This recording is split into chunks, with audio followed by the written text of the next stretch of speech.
Alright, YouTubers. So anyway, messing with the old C3. Got it running pretty good. Probably since the diff swap, got about 400 miles on it.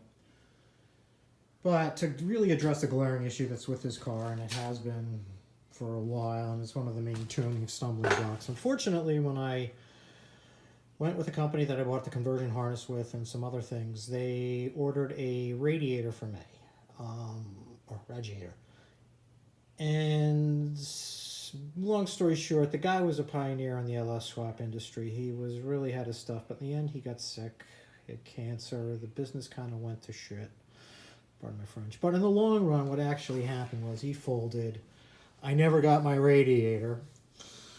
So, at that time, I, just wanted to get the car going. So I swapped and bartered with my friends at Contemporary, and I ended up with a 98 F-body radiator, which is a great radiator for any LS swap. It cools, it's very thin, compact, nice package.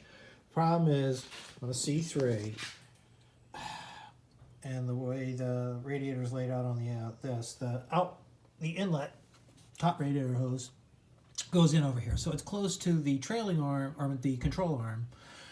But the other problem is it's right there, and it runs right underneath the cold air intake, essentially making it a hot air intake. Now, I've messed with stuff and tried to baffle it and all that, but bottom line is I really just decided to bite the bullet and buy a Dewitts LS swap radiator. So that's coming in the next month or so. So then the hose will be on the passenger side, and we won't have these problems with the hot air intake, and there'll be clearance and everything will work. So today, just working on the old rad support that we got to replace that rad support, because that one was cut up to fit the F-body radiator. It was the original one, and it was kind of rusty and crusty. My friend Kenny did a great job putting it together and welding it for me, but there was just nothing left of it. So what we're going to do now is I bought this. It's obviously an aftermarket or a replacement pattern, whatever, part, as you call it, reproduction. And, it's obviously not the greatest, but it's better than what I got, and it's only going to mount an aluminum radiator that weighs nothing. So anyway, so I'm just cleaning it up. There were some gaps and stuff and body stuff that was kind of wavy, so I'm just straightening it out here and dolling it. I'm scotch brightening it. I'm going to paint it.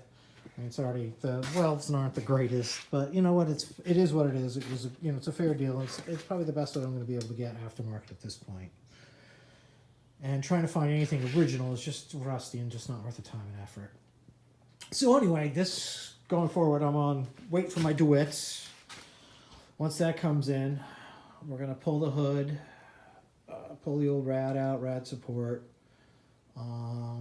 We'll have to do probably some messing with the fans, and I'm also really strongly going to I'm considering, and most likely going to pull the trigger on converting the headlights to electric headlights, because these vacuum headlights, I have them unhooked because there's so many leaks, and even the brand new components are leaking, and vacuum leaks and cars, and it's just stupid. So I'm going to go with the cars has problems. The car's going to run lean, all sorts of tuning issues. So I'm going to convert the electric headlights because I have those blocked off now. I have them bypassed, so I have to manually bring them up if I want headlights on at night.